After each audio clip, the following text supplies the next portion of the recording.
मेरे प्रिय भाई और बहनों, हम सुसमाचारों में पढ़ते हैं कि प्रभु यीशु दृष्टांतों के द्वारा लोगों को ईश्वर के राज्य के रहस्य समझाते थे। प्रभु यीशु लोगों को दृष्टांत सुनाते थे, छोटे बड़े दृष्टांत। प्रभु की शिक्षाएं बड़ी अद्भुत थी। साधारण से साधारण लोग भी उनकी शिक्षाओं को समझ पाते थे, क्योंकि वे दृष्टांतों में उनको सिखाते थे। और प्रभु के बताए हुए दृष्टांतों में सबसे हृदय स्पर्शी दृष्टांत है उड़ाऊ पुत्र का दृष्टांत। एक धनी बाप, दानी बाप, प्रेमी बाप, उसके दो बेटे, दूसरा बेटा स्वेच्छा से संपत्ति का अपना हिस्सा लेता है और परदेश चला जाता है। स्वेच्छा से, अपनी इच्छा से। स्वेच्छा से जो अपराध होते हैं, जो अधर्म होते हैं, उनको हम पाप कहते हैं। वचन हमें सिखाता है कि ईश्वर हमें स्वतंत्रता देता है। विधि विवरण ग्रंथ के अध्याय 30 उसके वाक्य 19 में पढ़ते हैं, प्रभु कहते हैं, मैं तुम्हारे सामने जीवन और मृत्यु, भलाई और बुराई दोनों रखता हूं, तुम जीवन को चुनो। हमारे सामने भलाई और बुराई, जीवन और मृत्यु दोनों रखे गए हैं। हम उत्पत्ति ग्रंथ के अध्याय 3 में पढ़ेंगे, ईश्वर ने आदम और हेवा को अदन बगान में रखा, सुंदर सा बगान। उनसे कहा सारे पेड़ों के फल खाओगे, लेकिन बीचों बीच जो पेड़ है उसका फल नहीं खाओगे। ईश्वर ने उन्हें आजादी दी। ईश्वर हमें आजादी देता है, लेकिन हम स्वयं उस आजादी का दुरुपयोग करते हुए ईश्वर से दूर चले जाते हैं। उड़ाऊ पुत्र स्वेच्छा से संपत्ति का अपना हिस्सा लेकर परदेश चला गया, बड़ी उम्मीदों के साथ। परिणाम क्या था? सारा धन उड़ गया, उसके सारे दोस्त उससे दूर चले गए। परदेश पहुंचते ही वहां पर अकाल पड़ा, खाने के लिए अनाज नहीं था।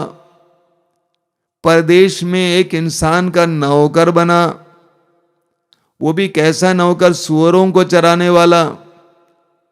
सुअरों की संगति में पहुंच जाता है, अकेलापन महसूस करता है, तंगी महसूस करता है, खाने के लिए दाने दाने के लिए मोहताज होता है। सोचिए उस बेटे का कैसा पतन हुआ। What A fall. एक धनी इंसान का बेटा, जिसकी सेवा में इतने सारे नौकर थे, अब परदेश में एक इंसान का नौकर बन जाता है। अच्छे अच्छे लोगों के बीच में संगति थी, अब सुअरों के बीच संगति है। कहां से कहां तक पहुंच गया वो। पाप हमें कहां से कहां तक पहुंचा देता है। ईश्वर की अनुपस्थिति के कारण हम कहां से कहां तक पहुंचते हैं। रोमियों के पत्र के अध्याय 6 वाक्य 23 में संत पौलुस कहते हैं, पाप का वेतन मृत्यु है। पाप का वेतन मृत्यु है। जब मनुष्य पाप करने लगता है तो वो मरने लगता, वो सूखने लगता है, उसका जीवन सूखने लगता है, उसकी उमंग सूखने लगती है, वो मरने लगता है, मन से मरने लगता है, हृदय से, शरीर से, आत्मा से। पौलुस कहते हैं कि पाप का वेतन मृत्यु है। प्रवक्ता ग्रंथ के अध्याय 19 वाक्य 4 में लिखा हुआ है, जो अपने आप को दुख देता है, जो पाप करता है वो अपने आप को दुख देता है। अक्सर हम सोचते हैं पाप के द्वारा हम दूसरों को दुख देते हैं। वास्तव में हर पाप के द्वारा हम अपने आप को ही दुख देते हैं। हर पाप का असर हमारे ऊपर पड़ता है। प्रवक्ता ग्रंथ के अध्याय 21 उसके वाक्य 4 में लिखा हुआ है, हर अपराध दुधारी तलवार के सदृश है। हर अपराध, छोटे बड़े सारे अपराध के द्वारा हम अपने आप को ही सबसे पहले चोट पहुंचाते हैं। स्तोत्र 38 उसके वाक्य 19 में लिखा हुआ है, राजा दाऊद कहता है, स्तोत्रकार कहता है, मैं अपने पापों के कारण अशांत हूं। पाप मनुष्य को अशांत कर देता है। बेचैन कर देता है। हम जितना ईश्वर से दूर भागेंगे उतना हम बेचैन होते जाएंगे। सूक्ति ग्रंथ के अध्याय 13 वाक्य 21 में लिखा हुआ है, विपत्ति पापी का पीछा करती है। विपत्ति पापी का पीछा करती है। हमारे प्रतिदिन के जीवन में हमें महसूस अनुभव करने को मिलता है। हम नबी योना के ग्रंथ में पढ़ते हैं, नबी योना ईश्वर की आज्ञा का उल्लंघन करते हुए विपरीत दिशा में जा रहा था और विपत्ति आई वहां। उड़ाऊ पुत्र अपने पिता से भाग कर परदेश चला गया था, परदेश में अकाल आ गया। विपत्ति पापी का पीछा करती है। प्रवक्ता ग्रंथ के अध्याय 38 वाक्य 15 में पढ़ते हैं, जो अपने सृष्टिकर्ता के सामने पाप करता है, जो अपने सृष्टिकर्ता के सामने पाप करता है, वो चिकित्सकों के हाथों पड़ेगा। पाप हमें कहां से कहां तक पहुंचा देता है। सूक्ति ग्रंथ अध्याय 15 वाक्य 27 में लिखा हुआ है, जो बेईमानी का धन इकट्ठा करने का प्रयास करता है वो अपने घर को संकट में डालता है। पाप कितना भयानक है, ईश्वर से दूर जाना कितना भयानक है, उड़ाऊ पुत्र के उस दृष्टांत में प्रभु हमें समझाते हैं। ऐसी दयनीय परिस्थिति में उससे बचने का एकमात्र उपाय है पिता के पास वापस आना। दूसरा कोई उपाय नहीं है। कई लोग अपनी ही गलतियों और पापों के कारण बहुत शोचनीय अवस्था में पड़ जाते हैं, दर्दनाक अवस्था में पड़ जाते हैं। शांति नहीं है, चैन नहीं है, जीवन में रस नहीं है, उमंग नहीं है, नशे के शिकार हैं, सिर्फ खाना ही चाहते हैं। बहुत सारे लोग ऐसा जीवन जीते हैं, मृत समान जीवन। मैंने कुछ साल पहले एक किताब पढ़ी, उसमें लिखा हुआ था, जब कोई भी मरता है उनके लिए कब्र बनाई जाती है। कब्र के ऊपर लिखते हैं उसका जन्म कब हुआ था, मृत्यु कब हुई थी, विवाह कब हुआ था, मृत्यु कब हुई थी। तो उस किताब में लिखा हुआ था, कुछ लोगों के लिए एक और लाइन लिखा जाना चाहिए, मृत्यु इस सन में और दफन इस सन में। यानी कई लोग दफन से पहले मर चुके हैं, मृत समान जीवन जीते हैं। मैंने बहुत सारे लोगों को देखा है, पाप बुराई अन्य प्रकार के अपराधों के कारण वे ऐसी परिस्थिति में पहुंच गए, अभी सोचते अब क्या करेंगे, वैसे रहेंगे। नशा करके मैं बर्बाद हो चला हूं, अभी ऐसे रहेंगे। मृत समान जीवन जीते हैं। कुछ लोग पाप के कारण, दुख सहने के कारण क्या करते हैं, वे बिलखते हैं, रोते हैं। कई लोग ऐसे करते हैं। मैंने बहुत सारे मसीहियों को देखा है, विश्वासियों को, वे अपने पापों के बारे में बोल बोल कर रोते रहते हैं। ये कोई उपाय नहीं है। पाप स्वीकार में जाते हैं, रोते रहते हैं, ये कोई उपाय नहीं है, काफी नहीं है। कुछ लोग अपने पापों के कारण अपने आप को कोसते हैं, अपने आप को कोसते हैं, मैंने ये क्या कर दिया है। अब देखिए, प्रभु यीशु के शिष्य यूदस ने यीशु को पकड़वा दिया, लेकिन उसके बाद जब लोग यीशु को मार डालने के लिए ले जा रहे थे, तब यूदस को इस बात का एहसास हुआ कि मैंने एक धर्मी के साथ अन्याय किया है। उसको एहसास हुआ कि मैंने जो किया गलत है, लेकिन दोष भावना ने उसे इतना परेशान किया, शैतान ने दोष भावना के द्वारा इतना परेशान किया कि उसने जाकर आत्महत्या की। वो ईश्वर की ओर अपनी दृष्टि नहीं लगाया। बहुत सारे लोग ऐसे भी हैं, दोष भावना में ही जीते हैं, कोई उपाय नहीं है। उस उड़ाऊ पुत्र के लिए जो परदेश में तंगी में जी रहा था, भूख में जी रहा था, उस उड़ाऊ पुत्र के लिए बचने का एकमात्र उपाय था अपने पिता के भवन की ओर वापस आना, और इसीलिए उसने वही किया। वचन में हम पढ़ते हैं कि वह उठकर अपने पिता के भवन की ओर, उसने कहा कि मैं उठकर पिता के भवन की ओर जाऊंगा। अंग्रेजी में इसका अनुवाद और बेहतर है, वहां लिखा हुआ है, उसने कहा आई विल राइज, यानी मैं उठूंगा। मैं इस परिस्थिति में ज्यादा दिन नहीं रहना चाहता हूं। ये तंगी, ये भूख, ये गंदगी, ये सूअरों की संगति, ये अकेलापन, मैं यहां पर ज्यादा दिन नहीं रहूंगा। नो, वो निर्णय लेता है कि मैं उठूंगा। दुनिया में बहुत सारे लोगों को ऐसा निर्णय लेने की आवश्यकता है और वहां से कृपा शुरू हो जाती है। मैंने कहा कि ईश्वर ने हमें स्वतंत्र बनाया है। उड़ाऊ पुत्र ने निर्णय लिया कि मैं उठकर पिता के भवन की ओर चलूंगा, बस इतना ही करिए, काफी है। बहुत सारे लोगों को यह कहने की जरूरत है, नहीं, मैं इस परिस्थिति में जी नहीं सकता हूं। मैंने नशा करके अपने आप को बर्बाद किया, शरीर को बर्बाद किया, अपने भविष्य को बर्बाद किया, अपने बच्चों को, परिवार को बर्बाद किया। मैं ऐसी हालत में रह नहीं सकता हूं। मैं उठूंगा, मैं पिता के भवन की ओर चलूंगा। ये निर्णय लेना आवश्यक है। अब बताइए, जब बेटा ये निर्णय लेकर पिता के भवन की ओर चल पड़ता है तो क्या होता है? उसने कभी नहीं सोचा था कि मेरा पिताजी मुझे स्वीकार करेगा। उसका हक नहीं था, क्योंकि उसने संपत्ति का अपना हिस्सा तो ले लिया था। पिता को बदनाम किया, दुख में डाला, बेचैन किया, अशांत किया, सब कुछ बर्बाद किया। उसने कभी नहीं सोचा था कि उसका पिता उसको स्वीकार करेगा। इसलिए उसने मन में ये सोचा, मैं पिताजी से कहूंगा, पिताजी मैं आपका पुत्र कहलाने योग्य नहीं हूं, मैं आपका पुत्र कहलाने योग्य नहीं हूं, मुझे एक दास के रूप में, नौकर के रूप में अपने यहां रख लीजिए, लेकिन रखिएगा अपने यहां।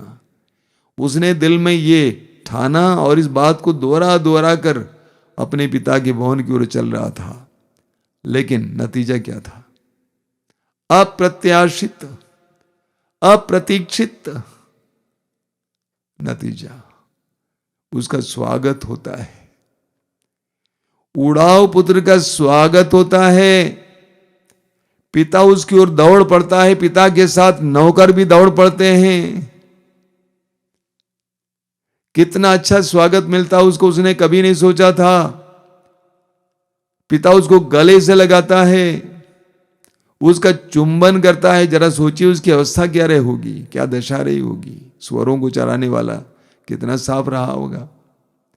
पिता उसका चुंबन करता है, गले से लगाता है, उसको सब कुछ वापस लौटा देता है।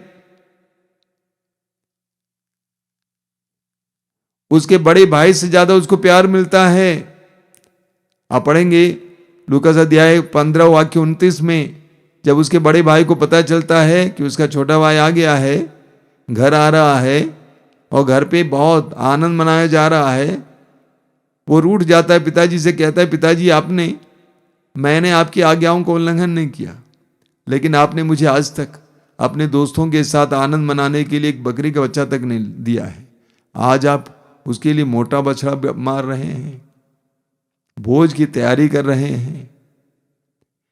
यानी बड़े भाई से ज्यादा छोटे भाई को प्यार मिला, हालांकि वह उड़ाऊ पुत्र था, उसने सब कुछ बर्बाद किया था। ये ईश्वर के प्रेम का चमत्कार है। मानुषिक रूप से देखा जाए, मानवीय रूप से देखा जाए तो ऐसा नहीं होना चाहिए था। न्याय कहता है कि उसके साथ ऐसा व्यवहार नहीं होना चाहिए था, लेकिन प्रेम न्याय से बढ़कर है। ईश्वर का प्रेम न्याय से बढ़कर है।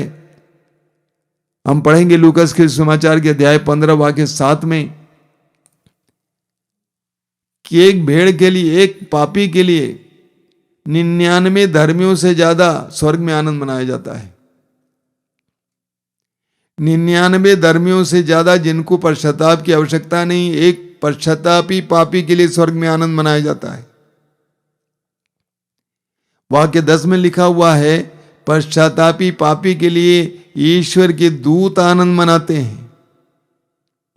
ये ईश्वर के प्रेम का चमत्कार है।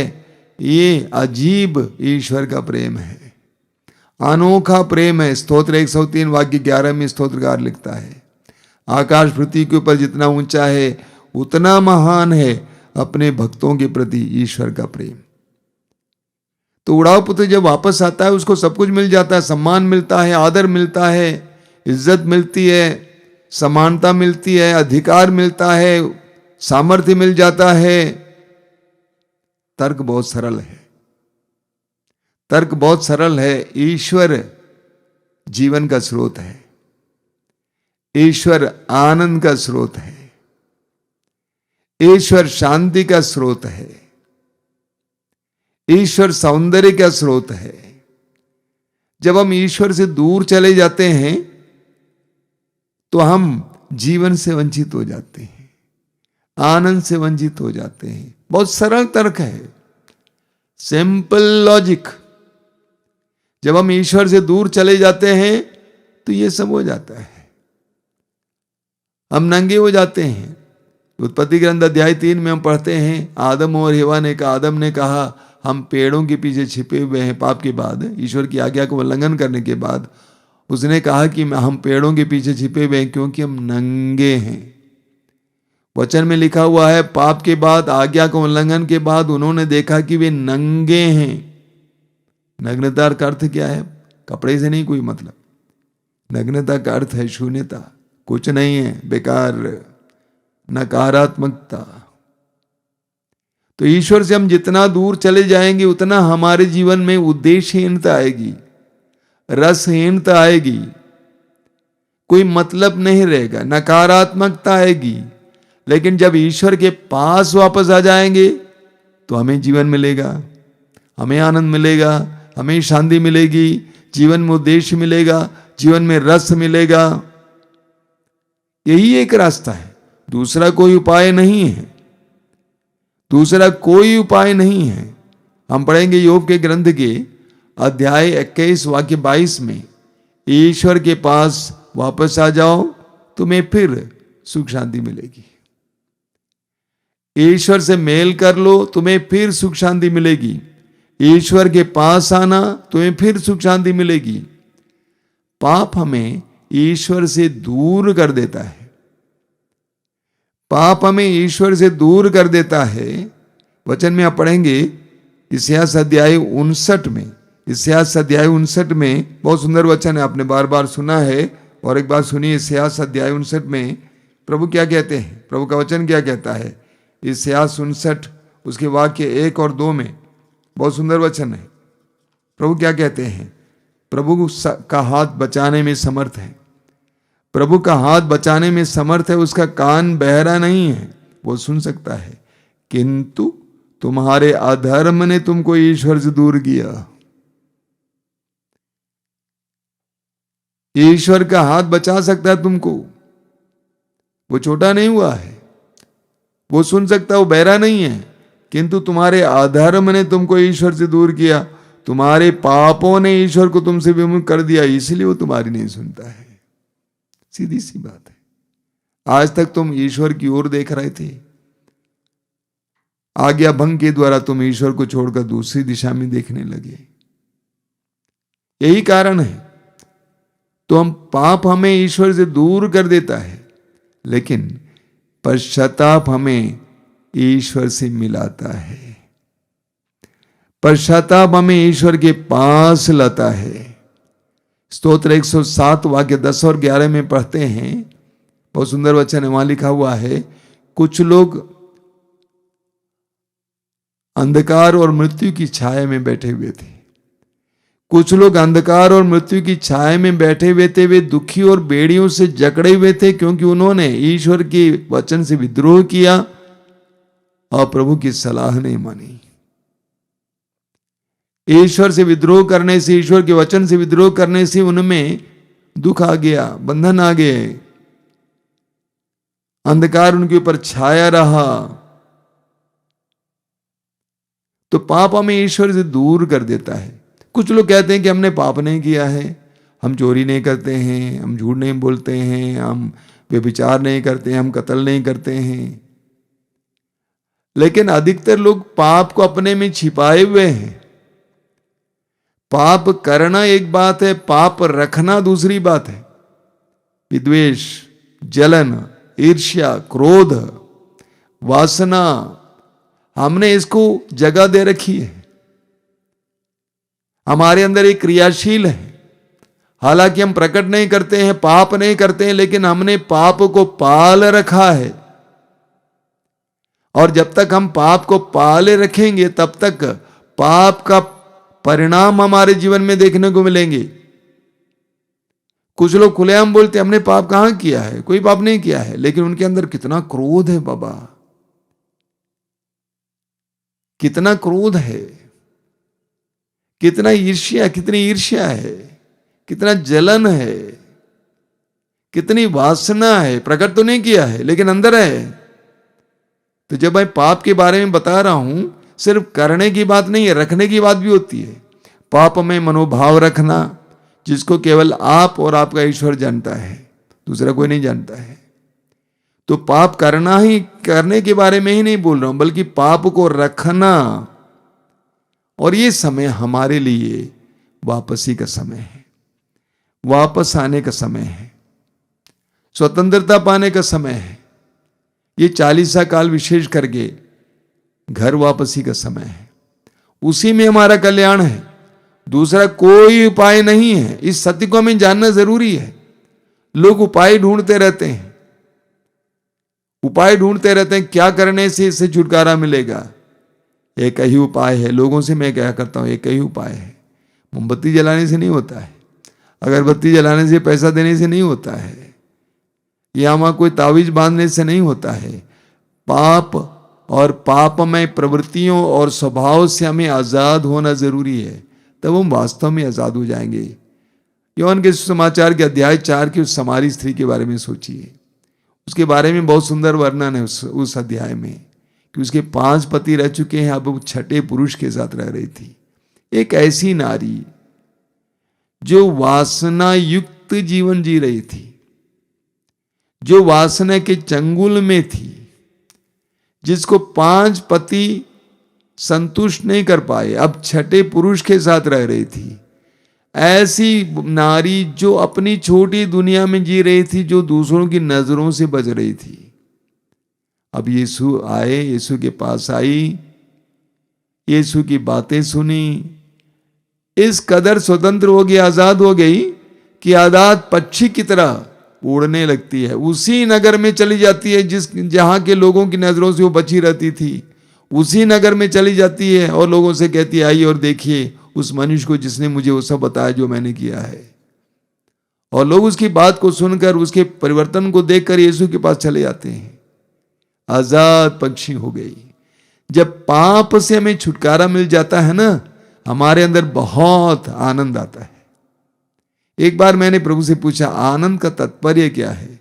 प्रभु ने कहा, निष्पाप अवस्था। जब हमें पाप से छुटकारा मिल जाता है, हमारे अंदर आनंद अनायास ही अंदर से बहने लगता है। जब हमारे अंदर पाप निवास करता है, हम कभी आनंदित हो ही नहीं सकते हैं। तो ये समय हमारे लिए पाप से स्वतंत्रता पाने का समय है। लूकास के सुसमाचार के अध्याय 7 को लीजिए। वहां पर उस नारी के बारे में हम पढ़ते हैं जो यीशु के पास आती है, जो पापनी थी, शहर की बदनाम नारी थी। शहर की बदनाम नारी थी। सिमेओन जिसके घर पे यीशु भोज पर बैठे थे, उसको भी मालूम था। लेकिन वो यीशु के कदमों के पास आई, आंसू बहाई। क्या परिवर्तन आया! प्रभु ने कहा, शांति प्राप्त कर जाओ। मैं विश्वास करता हूं आजाद पंछी की तरह वो वहां से उड़ी। हमारे जीवन में जब तक हमें पाप से मुक्ति नहीं मिलती है ना, तब तक हम आजाद नहीं रहेंगे, हम सुखी नहीं रहेंगे। कितना भी अच्छा खाना आपको खिलाया जाए, आपको अच्छा नहीं लगेगा, स्वाद नहीं रहेगा। कितना भी सुंदर कपड़ा पहनेंगे, आपको अच्छा नहीं लगेगा। लेकिन जब आप अंदर से स्वतंत्र हो जाएंगे, पाप और पापमय प्रवृत्तियों से स्वतंत्र हो जाएंगे, तो आप अपने में आनंद का एहसास करेंगे, शांति का एहसास करेंगे। कई लोग बेचैन रहते हैं, हमेशा बेचैन रहते हैं, छोटी मोटी बातों के लिए फूट पड़ते हैं। ऐसा क्यों? क्योंकि हमारे अंदर पाप बसा हुआ है। ये समय हमारे लिए उसे छुटकारे के लिए समय है। समय निकालिए, ईमानदारी से अपने आप का सामना कीजिए। दूसरों से लड़ना बहुत आसान है, अपने से लड़ना बहुत कठिन होता है। हम दूसरों से लड़ते हैं तो क्या बोलता है, लेकिन अपने से लड़ना बहुत मुश्किल है। अपने से लड़िए, अपने का सामना कीजिए, पूछिए तुमने ऐसा क्यों किया, तुम्हारे दिल में ऐसा क्यों हो रहा है, क्यों तू गुस्सा कर रहा है। पूछिए अपने से पूछकर अपनी दुर्बलताओं को प्रभु के पास लाइए और प्रभु के पास वापस आ जाइए। आप देखेंगे आपको वो सब मिलेगा जो उड़ाव पुत्र को मिला था। अधिकार, सामर्थ्य, प्रेम, प्रेम की गहराई, अपनापन, इज्जत, सम्मान, संगति, समाज। आइए हम प्रार्थना करें। अपनी आंखें बंद कीजिए। प्रभु धन्यवाद देते हैं तेरे पवित्र वचनों के लिए, सुसमाचार के लिए धन्यवाद देते हैं। वास्तव में सुसमाचार कितना अच्छा समाचार है, हम मनुष्यों के लिए, हम पापियों के लिए, दुर्बल, पापी, अधर्म, अपराध में डूबे हुए हम सभी के लिए तेरा सुसमाचार वास्तव में सुसमाचार है। प्रभु यीशु, हम तुझे धन्यवाद देते हैं इस संसार में आने के लिए, हमें बिगड़ी हालत से बचाने के लिए आने के लिए, हमें सच्चा ज्ञान देने के लिए आने के लिए, हमें इस बात का ज्ञान देने के लिए कि हम ईश्वर की संतान हैं और पुनः ईश्वर की संतान होने में ही हमारा कल्याण है। हम जो ईश्वर के भवन से दूर चले गए, हमें ईश्वर के भवन की ओर आना यही एकमात्र उपाय है, आनंद के लिए, शांति के लिए। प्रभु यीशु, हमें ज्ञान दीजिए। दयालु प्रभु, मैं तुझे धन्यवाद देता हूं, इन सुंदर पलों के लिए धन्यवाद देता हूं, आशीषों से भरे तेरे वचनों के लिए धन्यवाद देता हूं। इस समय हमें अपने भाई बहनों के लिए प्रार्थना करता हूं, तेरा पवित्र हाथ उनकी ओर बढ़ाना, अपने पापों को स्वीकार करने, सबसे पहले पहचानने, स्वीकार करने, पापों में स्वभाव को पहचानने और तेरी ओर वापस लौटने के लिए कृपा देना, सच्चे आनंद के अधिकारी बनाना, शाश्वत शांति के अधिकारी बनाना। यीशु, तेरी स्तुति, तेरी आराधना, तेरी महिमा हो।